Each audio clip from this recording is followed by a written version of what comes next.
Welcome back. మేమెంతో మాకు అంతా అంటూ రాజ్యాధికారంలో వాటా కోసం సామాజిక వర్గాలు గొంతెత్తుతున్నాయి. తమ సామాజిక వర్గం నుండి గెలిచిన ఆలేరు ఎమ్మెల్యే బీర్ల ఐలయ్యకు మంత్రి పదవి ఇవ్వాలని కురుమ రాజకీయ జేఏసీ డిమాండ్ చేసింది. వివిధ వేదికలుగా పనిచేస్తున్న కురుమ నేతలంతా జేఏసీగా ఏర్పడి మీడియా ముఖంగా వారి డిమాండ్ను వినిపించిన నేపథ్యంలో మరిన్ని వివరాలు మా బ్యూరో చీఫ్ శ్రీనివాస్ అందిస్తారు. మేమెంతో మాకంతా అనే అస్తిత్వవాదంతో రాజ్యాధికారంలో వాటా అడుగుతున్న సామాజిక వర్గాలు ఒకటొకటిగా గొంతు విప్పుతున్నాయి. తాజాగా కురుమ సంఘం రాష్ట్రంలో ఏకైక ఎమ్మెల్యేగా ఎన్నికైన బీర్ల ఐలయ్యను మంత్రివర్గంలో తీసుకోవాలనే ఒక నినాదం వెలువడుతోంది, వ్యక్తమవుతోంది. వారంతా ఏకమై తమ వాదనను, తన డిమాండ్ను ప్రభుత్వం ముందు పెడుతున్నారు. తాజాగా అటు కర్ణాటకలో సీఎం సిద్ధరామయ్య కావచ్చు, ఏపీలో సవిత మంత్రివర్గంలో అవకాశం కల్పించడం కావచ్చు, ఇవన్నిటి పట్ల కూడా ఈ డిమాండ్కు ఒక ప్రాధాన్యత ఏర్పడ్డ నేపథ్యంలో వారిలో ఆయా సామాజిక వర్గాలకు ప్రాతినిధ్యం వహిస్తున్న నేతల్ని కొంతమందిని మాట్లాడించే ప్రయత్నం చేద్దాం. చెప్పండి, మీరు బీసీ సంఘం తరఫున సంఘీభావం తెలిపారు. ఈ అంశానికి ఉన్న ప్రాధాన్యత ఏంటి?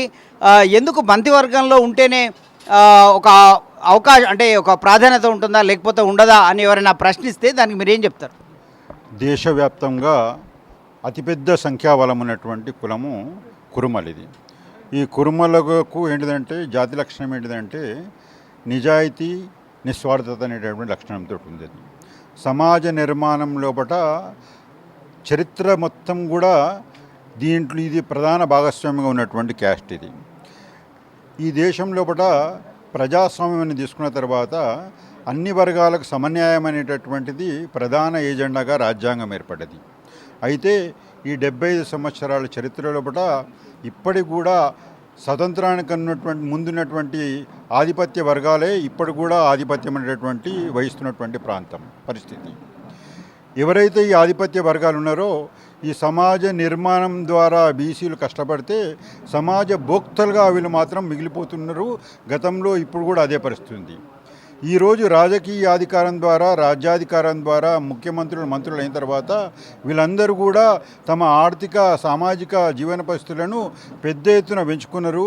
అదేవిధంగా బీసీలు, బడుగు వర్గాలు ఇటువంటి కులాలన్నీ కూడా ఇంకా వెనకపోయినటువంటి దుస్థితి ఉన్నది.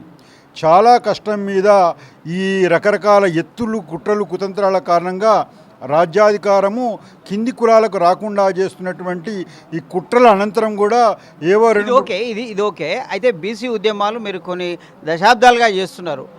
ఈ క్రమంలో బీసీలో భాగమైనటువంటి ఉత్పత్తి కులాలు ఏ మేరకు చైతన్యమయ్యాయి, ఇంకా ఎంత కావాల్సి ఉంది, దానికోసం మీ కార్యాచరణ ఏంటి? ఇప్పుడు వాస్తవం చెప్పాలంటే ఈరోజు రకరకాల కుట్రల కారణంగా బీసీలలో కింది కులాలు ఇప్పటి కూడా ఏదైతే చైతన్యమైనటువంటిది చాలా నామమాత్రంగా జరిగింది. ఇంకా దీన్ని సంపూర్ణంగా కావడానికి ఈరోజు ఉన్నటువంటి ఎలక్ట్రానిక్ మాధ్యమమే కానీ, సోషల్ మాధ్యమమే కానీ ఇప్పుడు ఉపకరిస్తున్నటువంటి పరిస్థితి లోపల యువతలో కానీ ఈరోజు ఉన్నటువంటి దెబ్బతిన్న వర్గాలన్నీ కూడా ఈరోజు తమ అన్యాయాలను గుర్తించి కనీస స్పృహ అనేటటువంటి రావడం అనేది జరిగింది. ఒపీనియన్ మేకింగ్ సెక్షన్స్ అన్నిటి కూడా పూర్తి స్థాయి లోపల చైతన్యం అనేటటువంటిది వచ్చినా కానీ. Thank you. అయితే అలాగే బీసీ ఫ్రంట్ నేతగా ఉన్నటువంటి గురగ మల్లేష్ కూడా ఉన్నారు ఇక్కడ. చెప్పండి మల్లేష్ గారు, ఏదైనా సామాజికంగా గుర్తింపు రావాలన్నా, రాజకీయ పార్టీలు గుర్తించాలన్నా విద్యాపరంగా ముందు చైతన్యం అవసరం. మీ సామాజిక వర్గాల్లో విద్యాపరంగా చైతన్యం రావడానికి మీరేం కృషి చేస్తున్నారు? విద్యా సంస్థలను ఏర్పాటు చేస్తున్నారా, లేకపోతే విద్యార్థుల కోసం ఏమైనా సపోర్ట్ కార్యక్రమాలు ఏమైనా చేస్తున్నారా? అది ముఖ్యం కదా. ఇప్పటికే బీసీ సంక్షేమ సంఘం ద్వారా, తెలంగాణ రాష్ట్ర బీసీ పెయింట్ ద్వారా టోటల్ నాట్ ఓన్లీ కురుమలు ఒకరికి కాకుండా అన్ని బీసీ కులాల కోసము మేము విద్య మీద అత్యంత ప్రాధాన్యత వహిస్తూ ఉన్నాం. ఎక్కడైతే ఈ పేద వర్గాలు మొట్టమొదటిసారి ఈ గొర్రె కాపర్ల వచ్చినటువంటి కురుమలు అవుతున్నారో, అనాదిగా విద్యకు దూరంగా ఉన్న కులాలు ఉన్నారో, ఈ కులాలు చదువుకున్నప్పుడే కులం బాగుపడే ఉద్దేశంతో వీళ్ళకి హాస్టల్స్ పెట్టిస్తున్నాం, రేషన్ పాఠశాలలు పెట్టిస్తూ ఉన్నాం. అదేవిధంగా చదువుకున్న విద్యార్థులకు ఫీజు రియంబర్స్మెంట్ ఇప్పిస్తూ ఉన్నాం.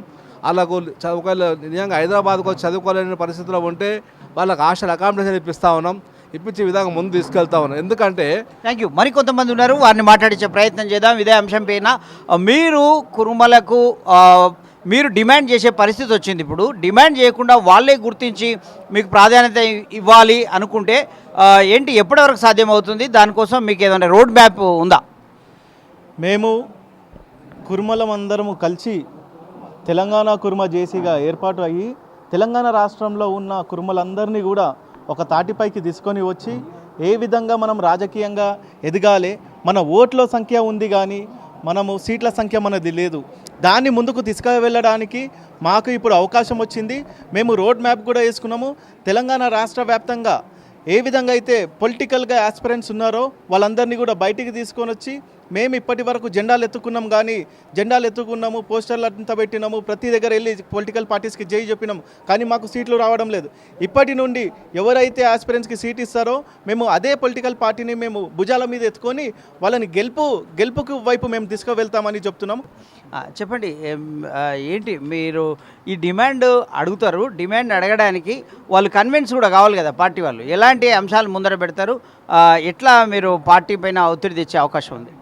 నా పేరు గొరిగే నరసింహ కుర్మ. నేను కుర్మ యువ చైతన్య సమితి రాష్ట్ర అధ్యక్షునిగా పనిచేస్తున్నా. ముఖ్యంగా కుర్మలు రాజకీయంగా రాజ్యాధికారం చేపట్టాలనే దిశగా పనిచేస్తున్న మా కుర్మ యువ చైతన్య సమితి మా కుర్మలకు ఎవరైతే టికెట్లు ఇస్తున్నారో వారికే మేము సపోర్ట్ చేస్తామని చెప్పడం జరిగింది. అదే దిశలో ఇప్పటికే ముదిరాజ్కు ఒక మంత్రివర్గంలో స్థానం కల్పిస్తామని సీఎం రేవంత్ రెడ్డి ప్రకటించారు. ఆ నేపథ్యంలో ఈ డిమాండ్ ఎత్తుకున్నారా, లేకపోతే మీకు మొదటి నుంచే ఉందా? లేదండి, మేము ఫస్ట్ నుంచి కూడా మా సామాజిక వర్గం చెందిన వ్యక్తులకు మాకు టికెట్ ఇచ్చిన వారికే సపోర్ట్ చేస్తామని మేము సుమారు 50 లక్షల మంది కుర్మలం కాంగ్రెస్ అధికారంలో రావడం కోసం పనిచేయడం జరిగింది.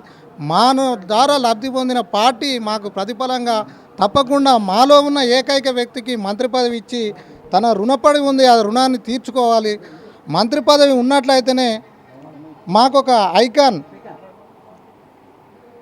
మాకొక ఐకాన్గా ఉన్నటువంటి మాకొక గాడ్ ఫాదర్గా ఉండాలంటే మాకున్న వ్యక్తి, మా సామాజికం ఉన్న వ్యక్తి మంత్రి పదవిలో ఉంటేనే మా కులానికి అంతా న్యాయం జరుగుతుందని మేము ఆశిస్తున్నాం. మేము ఇక్కడ కులానికి ఒకటే కాదు, సమాజానికి సంబంధించింది కదా మంత్రి అంటే, సమాజంలో అన్ని వర్గాలను చూడాలి కదా, దాన్ని ఆ దృష్టిలో మీరు ఆలోచించాలి కదా. అన్ని వర్గాల్లో భాగంగానే ఇవాళ బీర్ల ఐలయ్య గారిని మా సామాజిక వర్గం వ్యక్తి అయినప్పటికీ తన సేవలను గుర్తించాలి ప్రభుత్వము. తను అన్ని సామాజిక వర్గాలకు చెందిన వ్యక్తులను కలుపుకొని అన్ని రకాల సామాజిక వర్గాలకు సేవలు అందిస్తూ ఒక గుర్తింపు పొందిన వ్యక్తి తనకు మంత్రి పదవి ఇస్తే బాగుంటుంది. Thank you. చెప్పండి మల్లేష్ గారు, మీ డిమాండ్ అంటే పార్టీ గుర్తిస్తుందని మీరు భావిస్తున్నారా? ఒకవేళ గుర్తించకపోతే మీరు చేసే ప్రయత్నాలు ఏంటి? నా పేరు గొరిగే మల్లేష్ కుర్మ. తెలంగాణ కుర్మ సంఘం రాష్ట్ర కార్యదర్శిగా పనిచేస్తున్నాను. గతంలో తెలుగుదేశం కుర్మ సంఘం రాష్ట్ర అధ్యక్షులుగా పనిచేశాను. ఇప్పుడు అది కాదు, మీరు ఇప్పుడు పార్టీ ఈ డిమాండ్ను పట్టించుకోకపోతే మీరు చేసే కార్యాచరణ ఏంటి? రాష్ట్రంలో 12% మంది కుర్మలు ఉన్నారు. మా కుర్మ సంఘం విజ్ఞప్తి మేరకు కాంగ్రెస్ ప్రభుత్వము బీర్ల ఐలయ్య గారికి కంపల్సరీగా క్యాబినెట్ విస్తరణలో మంత్రి పదవి ఇవ్వాలని డిమాండ్ చేస్తున్నాము. ఇవ్వని పక్షంలో రాష్ట్ర వ్యాప్తంగా మా గొర్రెల కాపర్ల సంఘాలను ఉన్న గొర్రెలను తీసుకొని ప్రతి మండలం హెడ్ క్వార్టర్స్లో ఉన్న తహసీల్దార్ ఆఫీసులు, కలెక్టర్ ఆఫీసులు, సెక్రటేరియట్ ముట్టడిస్తామని తెలియజేస్తున్నాం. ఇది రాజకీయమైన డిమాండ్, అది పాలనాపరమైనటువంటి వ్యవస్థలు, వాటి మీద మీరు ధర్నా చేస్తే అర్థమేముంటుంది? ఆల్రెడీ మేము గతంలో ముఖ్యమంత్రి గారికి విన్నవించడం జరిగింది.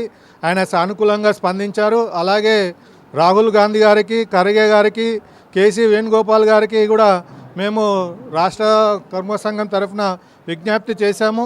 వారు సానుకూలంగా స్పందించడం జరిగింది. Thank you.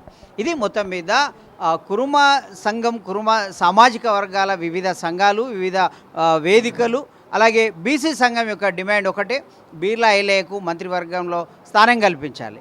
ఆ స్థానం కల్పిస్తే ఆ సామాజిక వర్గాలకే కాకుండా సమాజంలోని అన్ని వర్గాలకైనా ఎప్పటి నుంచో సేవలు అందిస్తున్నారు. కాబట్టి అందరి మెప్పు కోరిన వ్యక్తి, అన్ని సామాజిక వర్గాల మెప్పు కోరారు కాబట్టి, కోరిన నాయకుడు కాబట్టి సరైన న్యాయం జరుగుతుంది, ఆ పదవికి కూడా ఒక మంచి పేరు వస్తుంది అనే ఒక భావన వాళ్ళు వ్యక్తం చేస్తున్న పరిస్థితి. ఏదేమైతేనేమో ఇక్కడ సామాజిక వర్గాలైతే ఒక అస్తిత్వం కోసం పోరాడుతున్నాయి, తమ అస్తిత్వం కోసం కృషి చేస్తున్నాయి, వాళ్ళ గొంతు విప్పుతున్నాయి. కాబట్టి ఈ గొంతును అధిష్టానాలు, పార్టీలు, మరి అక్కడ ప్రభుత్వాలను, అక్కడ పార్టీలను నడుపుతున్న వ్యక్తులు ఏ మేరకు పరిగణలోకి తీసుకుంటారు, ఎలా స్పందిస్తారనేది మాత్రం ఆసక్తికరమైన విషయమే. వీడియో జర్నలిస్ట్ మధుతో శ్రీనివాస్, సిటీ విజన్, హైదరాబాద్. ఓటు స్టూడియో.